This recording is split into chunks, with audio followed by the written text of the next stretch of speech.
하나님의 말씀대로 오늘 우리 누가복음 하나님께서 18장 31절에서 43절의 말씀을 우리에게 허락해 주셨습니다.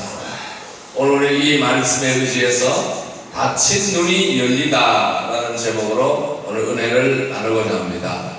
우리의 눈은 닫혀 있으면 안 됩니다. 우리의 눈은 항상 열려져 있어야 될 줄로 믿습니다.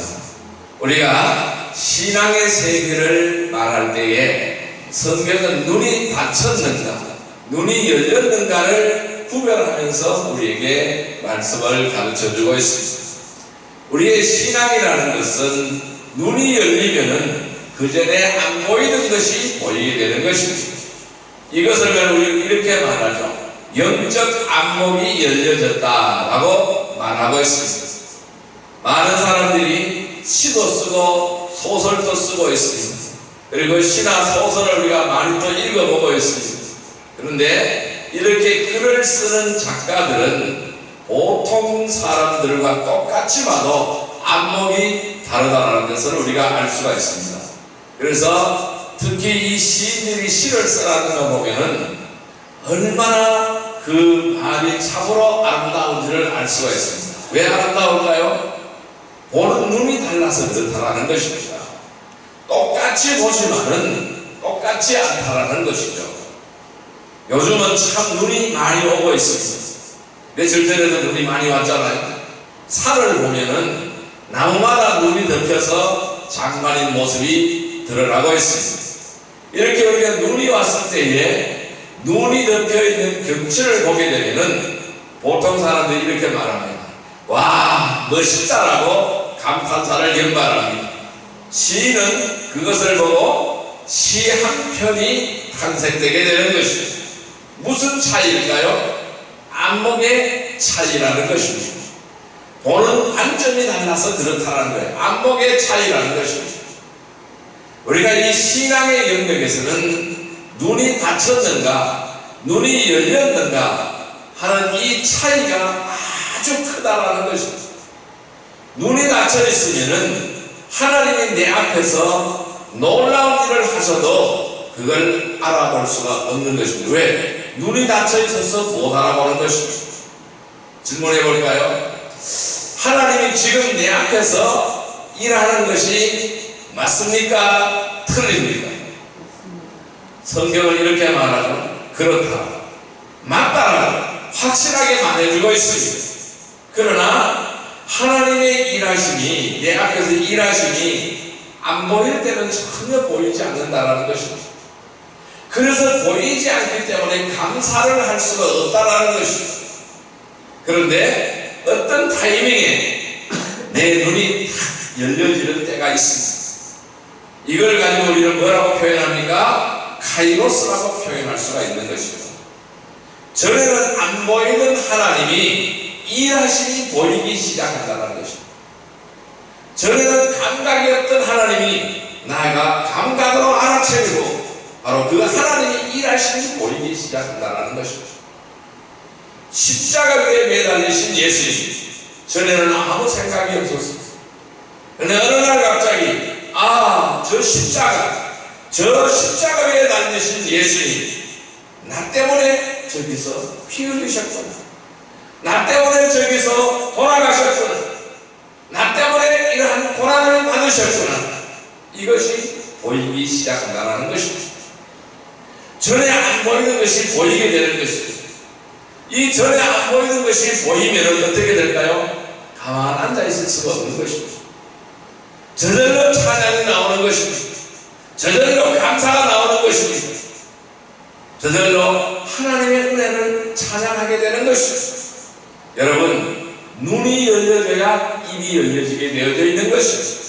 오 하나님, 내 인생에서 하나님이 나에게 찾아오셔서 이렇게 섬세하게 일을 하셨군요. 찬송이 흘러나오게 되는 것입니다. 그런데 우리가 이 복음서를 읽어보면은 얼른 이해할 수 없는 놀라운 포인트가 하나 있습니다. 예수님을 열심히 따라다닌 제자들의 눈이 닫혀 있다는 것입니다. 활짝 열린 상태가 아니었다는 것을 우리에게 말씀하고 있습니다. 참으로 이상하죠. 하나님의 일하심을 이상하게도 그들은 잘 보지 못하고 있는 모습을 볼 수가 있습니다. 잘 보십시오. 예수님의 마음을 시원하게 했던 믿음의 사람들은 예수님의 제자들이 아니었다라는 것입니다. 대부분 다 예수님 제자들 말고 바깥에 있던 사람들이었다라는 것입니다. 주로 누구였습니까? 주로 이방인들이었습니다. 누구였습니까? 주로 죄인들이었다라는 것입니다. 예수님은 자기에게 나오는 사람들을 보시고 예수님은 어느 날 이렇게 말씀하셨어요. 이스라엘에서 이만한 믿음을 보지 못하였다. 이스라엘에서 이만한 믿음을 보지 못하였다. 누구에게 하신 말씀입니까? 그 말씀은 조금 전에 이에 말씀드렸던 이방인들이었어요. 바로 죄인들이었다는 사실입니다. 그들은 가나안 여인이었어요. 38년 된 혈류병 환자였습니다. 노마 백부장이었습니다. 세리들이었습니다. 예수님은 이들의 모습을 보시고 바로 이 이스라엘에서 이만한 믿음을 보지 못하였다라고 주님은 이들에게 칭찬을 하였다라는 사실입니다. 오늘 본문에 보면 아주 흥미로운 포인트가 하나 보여지고 있습니다. 12제자들이 등장합니다. 그리고 눈먼 거지가 한 사람이 등장합니다. 완전히 대조되는 것입니다. 예수님을 따라다니며 자세하게 예수님에게 말씀을 배웠고 예수님의 가르침을 따랐고 예수님과 같이 동거동락을 했습니다. 같이 음식을 먹고 같이 잠도 자고 같이 기도했던 사람들이 이들이 누굴까요? 예수님의 제자들이죠. 12제자들이죠. 그런데 이 자세하게 배운 제자들은 오늘 이 말씀을 보니 조금 더 깨닫지 못하고 있다는 모습을 보여주고 있습니다. 반면에 예수님의 가르침을 들을 기회가 전혀 없었던 여리고의 소견, 거지, 누가 봐도 예수님 말씀을 많이 들을 기회가 없었던 사람이라는 것입니다. 그가 가졌던 눈이 오늘 활짝 열려지는 모습을 우리에게 보여주고 있는 것입니다. 이것은 무엇을 말할까요? 이것은 무엇을 우리에게 말해주고 있을까요? 눈이 닫히고 눈이 열리는 일은 항상 그 사람이 가지고 있는 중심에 있는 문제라는 것입니다. 중심에 관한 문제라는 사실을 우리에게 말씀하고 있는 것입니다. 간절함이 없는 제자들입니다. 그리고 간절함이 가득한 소경 거지인 것입니다. 하나는 눈이 닫혀져 있습니다. 누가요? 간절함이 없는 제자들은 눈이 닫혀져 있습니다. 하나는 눈이 열려지는 거예요. 누가요? 간절함이 가득한 소경 거지는 눈이 열려지게 되는 것입니다. 그 차이는 바로 무엇일까요? 그 차이는 그 사람의 중심에 있는 마음 중심에 있는 간절함의 차이라는 것입니다. 간절함이 있느냐 간절함이 없느냐라는 차이라는 것입니다. 오늘 우리는 내 중심에 있는 간절함을 통해서 영의 눈을 열어가야 됩니다. 그래서 복음을 깨닫고 주님의 뜻을 따라 살아가는 성도들이 되시기를 주님의 이름으로 축복합니다. 자, 그럼 우리가 왜 영의 눈을 열어야 할까요? 무엇 때문에 영의 눈을 열어야 할까요? 우리가 영의 눈을 왜 열어야 해야 될까요? 왜 우리는 눈을 감으면 안 될까요? 왜 닫힌 눈을 열어야 될까요? 그 첫 번째 이유는 바로 뭐냐면은 눈이 닫혀 있으면은 복음을 깨닫지 못하는 것입니다. 따라할까요? 복음을 깨닫지 못한다. 복음을 깨닫지. 예, 눈이 닫혀 있으면 복음을 깨닫지 못하는 거예요. 그래서 우리가 복음을 깨닫기 위해서는 눈이 열려야 되는 줄 믿습니다.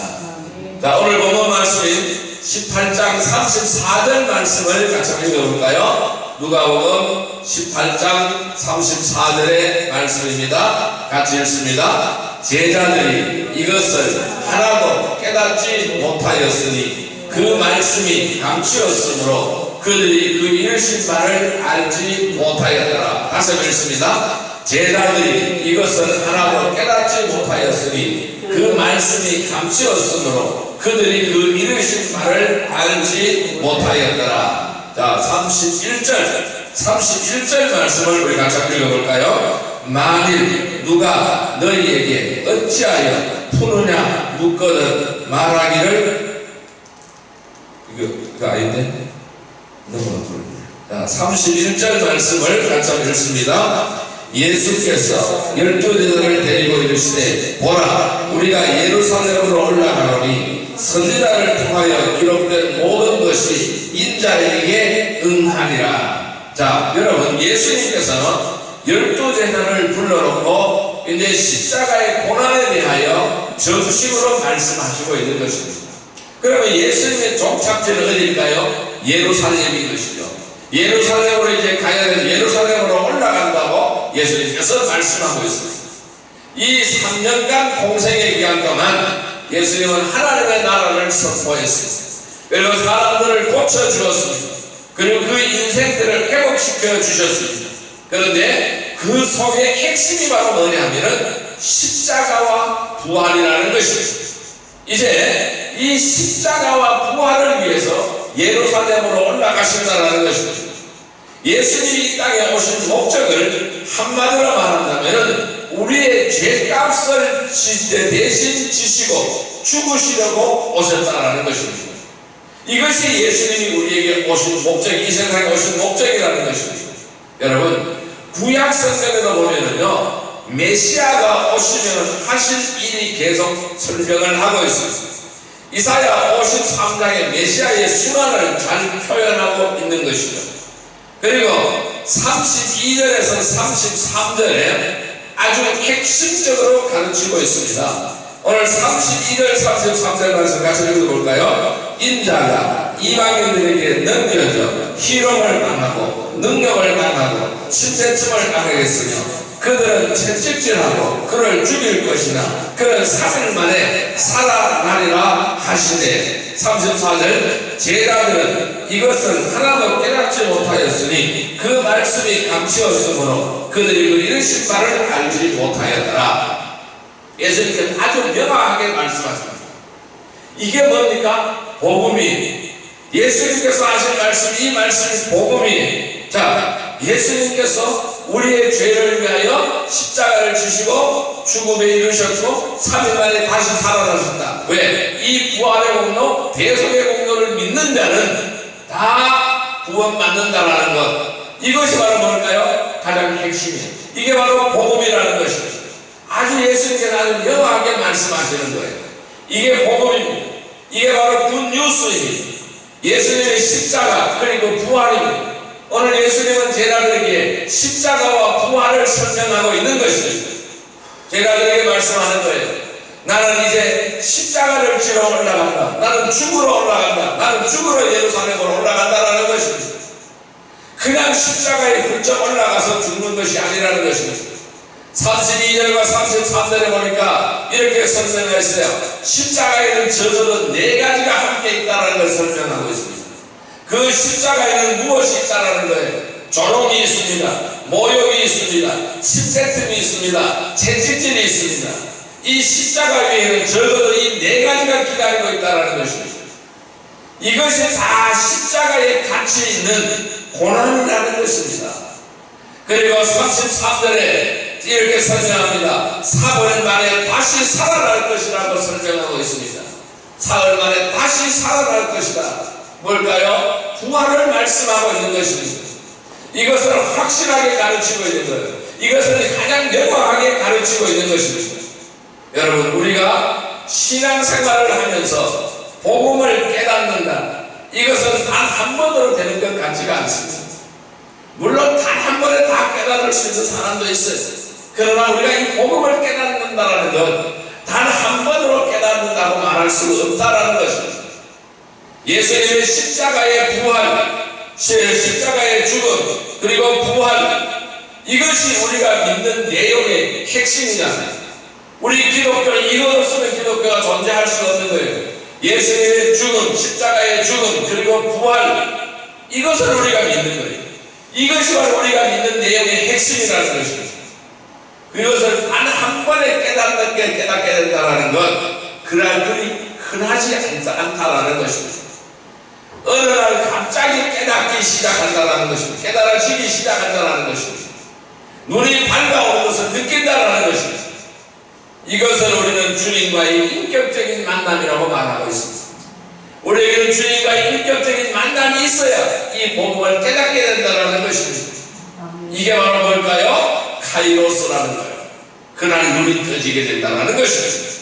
그리고 점점 복음이 깨달아지게 된다는 것입니다. 그래서 복음을 깨닫고 나면 눈이 떠지게 되는 거예요.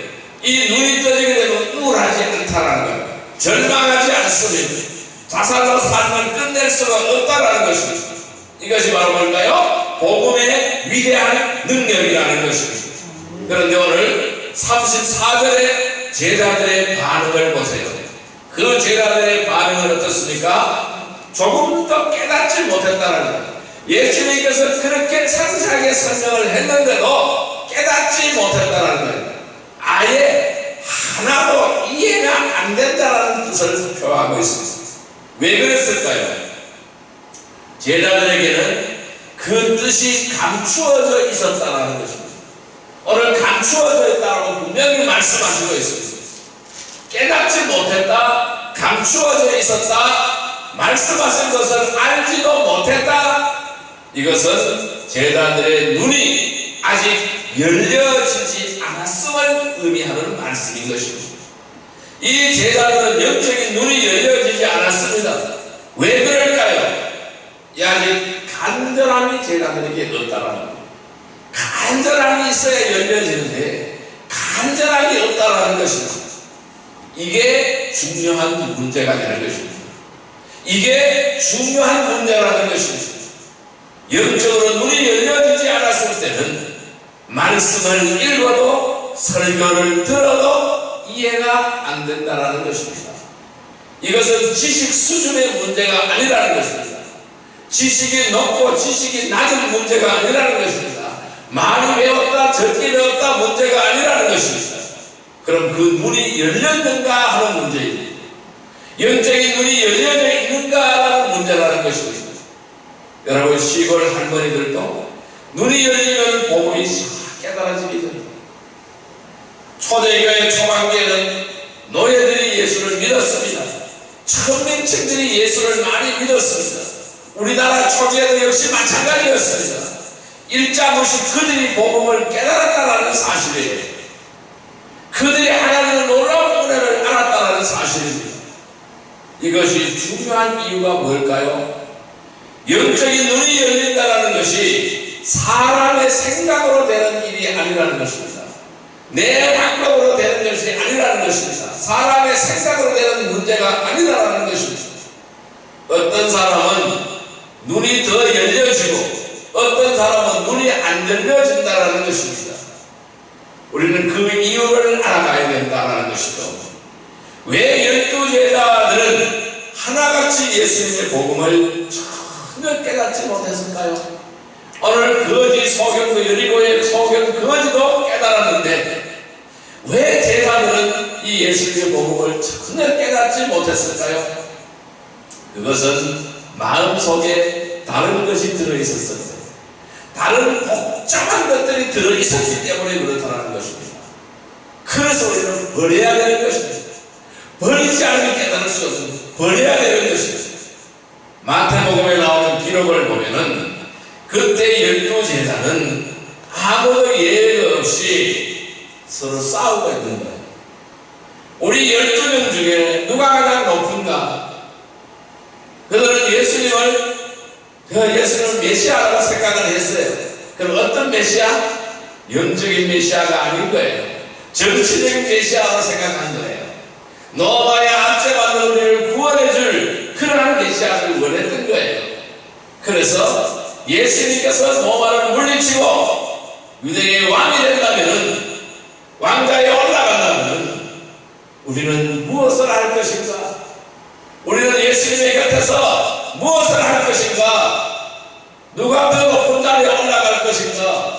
이 12명 중에 누가 더 가장 큰가? 가장 높은가? 누가 가장 파워가 있는가? 이러한 문제로 싸우는 거예요. 이러한 문제로 마음이 복잡하다는 것입니다. 그들의 마음속에는 그런 높은 자리에 대한 욕심, 이 욕심으로 가득한 상태니까 예수님이 예루살렘으로 올라가서 고난받고 조롱받고 모욕받고 침뱉음을 당하고 채찍질을 당하고 그리고 십자가에서 죽겠다고 말씀하시니까 이것이 이해가 되겠습니까? 전혀 이해가 안 되는 것입니다. 그들은 딴 생각을 하고 있는데 전혀 이해가 안 된다는 것입니다. 이 말씀의 뜻이, 예수님께서 하신 말씀의 뜻이 12제자 모두에게 감추어져 있었다라는 말씀이 무엇인지 아시겠습니까? 왜 감추어졌다고 말씀하십니까? 열려지지 않았기 때문에 감추어졌다고 말씀하시는 거예요. 그들 속에 들어있는 욕심을 버리지 않으면 그것을 알 수가 없다라는 것을 설명하고 있는 것입니다.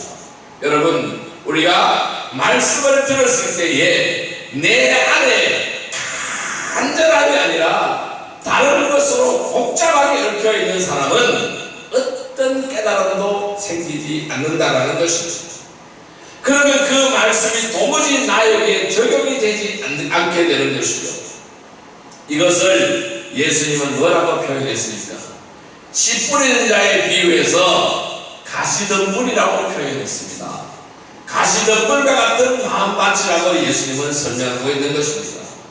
세상의 염려와 걱정과 근심이 마음에 가득하게 차면은 하나님의 말씀을 들어도 그 말씀이 마음에 들어와 뒤엉켜버리는 거예요.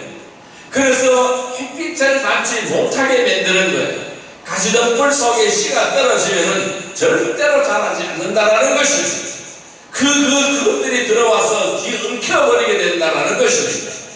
그래서 말씀이 떨어졌기는 떨어졌는데 싹을 틔울 수가 없기 때문에 삶의 변화가 나타나지 않는다, 삶의 변화가 이루어지지 않는다라는 것입니다.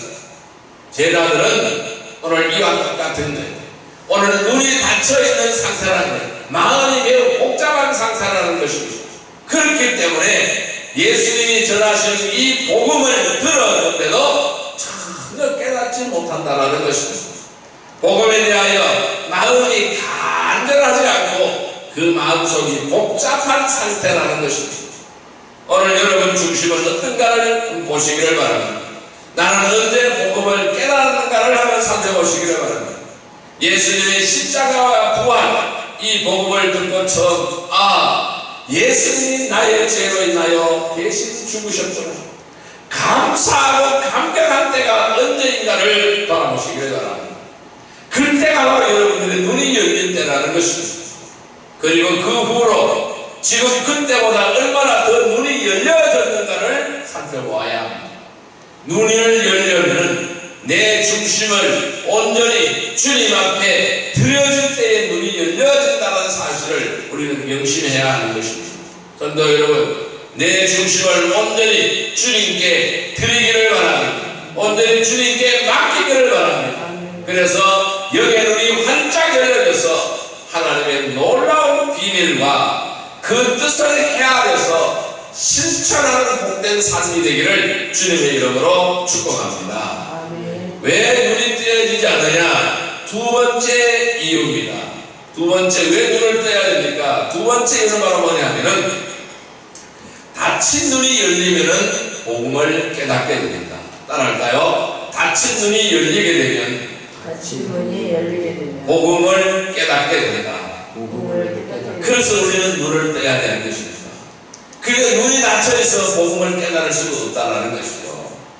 자, 오늘 본문 말씀인 누가복음 18장 39절 말씀을 같이 읽어봅니다. 18장 39절 말씀 같이 읽습니다. 앞서가는 자들이 그를 꾸짖어 잠잠하라 하되 그가 더욱 크게 소리질러 다윗의 자손이여 나를 불쌍히 여기소서 하는지라.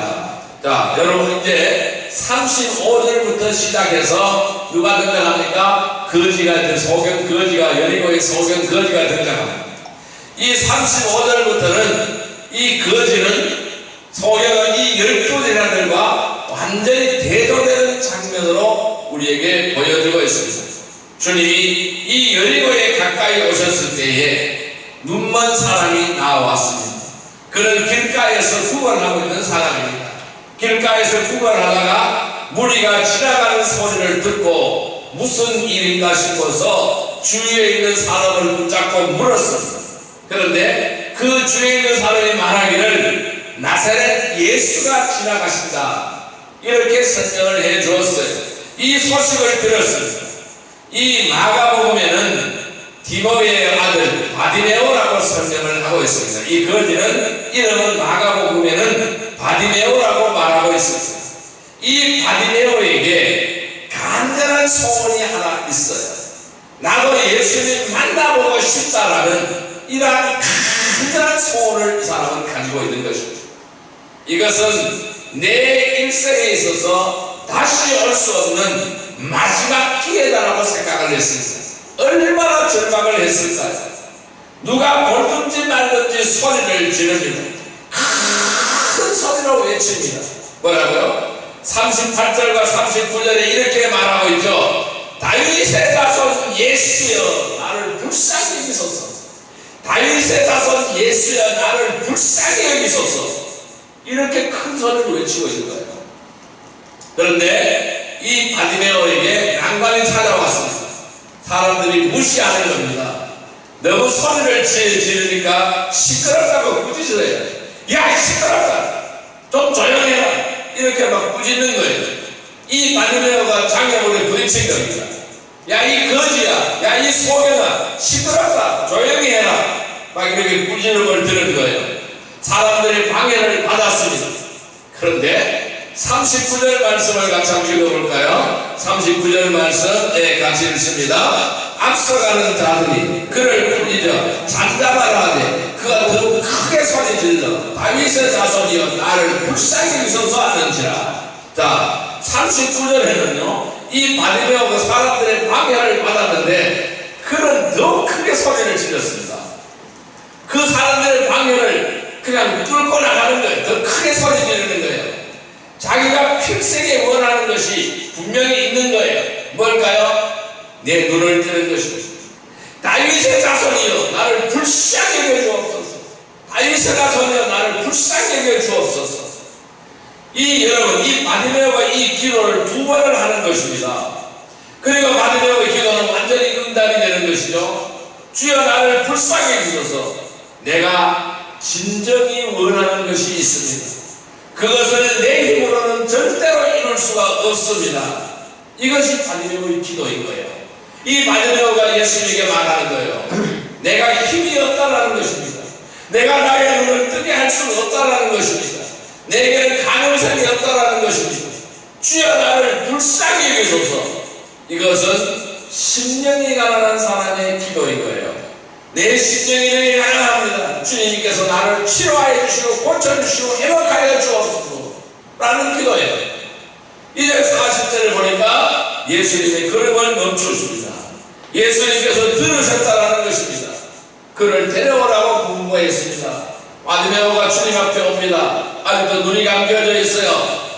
41절 말씀 같이 읽어볼까요? 내게 무엇을 하여 주기를 원하느냐? 이르되 주여 보기를 원하나이다. 내게 무엇을 해주기를 원하나이다. 이 마가복음에 이렇게 설명합니다. 이 바디메오가 겉옷을 입고 있던 겉옷을 벗어던지고 벌떡 일어나서 예수님께로 걸어왔다고 말씀하고 있습니다. 주님 내가 볼 수 있게 해주십시오. 주님 제가 눈을 뜨는 것입니다. 이것이 나의 기도 제목입니다. 이것이 나의 소원입니다. 소원은 딱 하나인데요. 눈이 열려지기를 원합니다. 이 기도만큼 단순한 기도가 없는 거예요. 예수님 눈이 열려지게 하여 주옵소서. 이 강구 한마디에 주님이 너무너무 기뻐하시는 거예요. 우리는 주님 앞에 단순한 기도를 드려야 됩니다. 단순한 강구가 이루어져야 됩니다. 한마디로 초점이 모아진 기도. 주님은 이런 기도를 좋아하시는 줄 믿습니다. 자, 42절 뭐라고 말씀합니까? 같이 읽습니다. 예수께서 그에게 이르시되 보라 내 믿음이 너를 구원하였느니라 하시니라. 자, 근데 눈을 떠라 그러나 그다음 중요하죠. 내 믿음이 너를 구원하였다. 내 믿음이 너를 구원하였다. 내 믿음이 너를 구원하였다. 이 기도가 바로 뭘까요? 믿음의 기도라는 것입니다. 주님, 내 눈을 열어주십시오. 내 눈이 닫혀 있으니까 직장도 못 나가고 거리로 살아요. 사람 대접도 못 받고 살아요. 한 가지 단순한 기도라는 것입니다. 눈을 열어주옵소서. 이 기도는 단지 내 육체의 눈만 열어달라는 기도가 아닌 거예요. 그 이상의 간구였다라는 것입니다. 이 바디메오의 기도는 믿음의 기도였다라는 것입니다. 주님이 눈을 열어주십시오. 눈을 따라 내 믿음이 너를 구원하였다. 그런데 이 눈이 열린 사람은 어떻게 되었을까요? 43절을 한번 주목하여 볼까요? 같이 읽습니다. 곧 보게 되어 하나님께 구원을 돌리며 예수를 따르는 백성의 나이를 보고 하나님을 찬양하리라. 그는 두 가지를 행하고 있습니다. 뭘까요? 하나님께 영광을 돌립니다. 그리고 예수를 따르고 있습니다. 주님의 제자의 길을 갔다라는 말씀을 하시고 있는 것입니다. 왜 눈뜨기를 원했습니까? 왜 이 사람이 눈뜨기를 원했습니까? 나사렛 예수가 내 삶에 지나가는 것을 전해 듣고 그 기회를 잡아서 나도 저 나사렛 예수님의 제자가 되어보고자 하는 것입니다. 이것이 바로 거지 바디메오의 바로 단순한 믿음의 고백인 거예요. 이게 바로 뭘까요? 단순한 기도라는 것입니다. 이 단순한 기도는 내가 이것을 강구했을 때에 그 이유가 주님의 뜻에 맞는 것이 단순한 기도입니다. 이것이 단순한 기도의 요건입니다. 마음이 복잡하면 기도도 복잡해지는 것입니다. 사도 바울은 너의 눈이 밝아지기를 기도하라고 말씀했습니다. 마음의 눈입니다. 마음의 눈이 닫히거나 어두우면 하나님이 내 앞에서 보이지 않습니다. 그게 믿음이 없어지는 것입니다. 하나님이 나를 부르신 뜻이 가물가물해지는 것입니다. 주님이 오실 때 내가 상급에서 받을 상급이 확실히 없어지는 것입니다. 오늘 하나님의 능력이 내 삶에 작동되어지가 않다라는 것입니다. 마음의 눈이 밝아지게 되면 복음이 다시 깨달아지는 것입니다. 하나님의 부르심의 소망이 뚜렷해지는 것입니다. 장차 주님이 오시면 내가 받은 영광의 상급이 눈에 보이게 되어진다는 것입니다. 오늘 내 삶에 하나님의 능력이 작동되는 것을 우리는 경험해야 합니다.